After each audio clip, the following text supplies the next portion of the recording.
जिन्दगीमा धेरै कुराहरू भोगे मैले टाढिदिएछ सबैजना दुनियाँलाई जब बुझ्दै गए बाल्यकाल बित्यो मेरो बाल्यकाल नै रमाइलो थियो रमाइलो गर्थे साथीभाइसँग सबैको प्यारो थिए समाजले सिकाउन राम्रो खोज्यो तर सिकाउने तरिका सबै गलत थियो सबैको गाउँमा खेल्नलाई पिल हुन्थ्यो तर आफ्नो गाउँमा नहुँदा लास्टै गाह्रो पर्थ्यो बारीमा खेल्न जान्थे एउटा सानो मन्दिर थियो जहाँ बोय पनि खेल्थ्यो तर त्यो लकेटमा पुतपुते भागिन्थ्यो कति चोट लडेर नराम्रो लागिन्थ्यो घरमा गाली पनि खाइन्थ्यो स्कुल पनि गइन्थ्यो साथीभाइहरूसँग रमाइलो गरिन्थ्यो 4 क्लाससम्म राम्ररी पढियो त्यसपछि 5 क्लासमा सबै ब्याक बेन्चर परियो सर पढाउन आउँथे तर कहिले पढाइ गरिन्थेन हल्ला मात्रै गरियो रमाइलो लास्ट भइन्थ्यो याद छ मलाई अझै पनि गुटखा र सुर्ती खाइ भित्ता रातो गरिन्थ्यो कहिलेकाहीँ सरले उठाउँदा मुख पुरै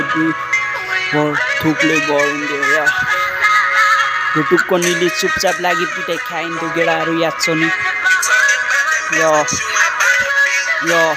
खाजिल बोलाएर भागिन्थ्यो सबैजना बाहिर भेटेर मजाले गफ गरिन्थ्यो पढाएर लास्टमा जानुपर्ने इन्डिया हो भने 8 क्लासमा छाडे मैले आफ्नो पढाइ बाहिर देश कमाउन आए जिन्दगीको दुःखलाई बुझ्दै गए त्यसपछि साथीभाइले पनि छोड्न थाले पढाइ सबैजना आफ्नो लाइफ बनाउन लाग्छन् कोही साथी पढिरहेछन् कोही साथी अघि बढिरहेछन् सबैजना टाढा छन् राम्रोसँग कुरा पनि हुँदैन खोइ कहिले भेट हुन्छ कि हुँदैन यो जिन्दगीमा धेरै कुराहरू भोगे मैले टाढिदिएछन् सबैजना दुनियाँलाई जब बुझ्दै गए बाल्यकाल बित्यो मेरो बाल्यकाल नै रमाइलो थियो रमाइलो गर्थे साथीभाइसँग सबैको प्यारो भइन्थ्यो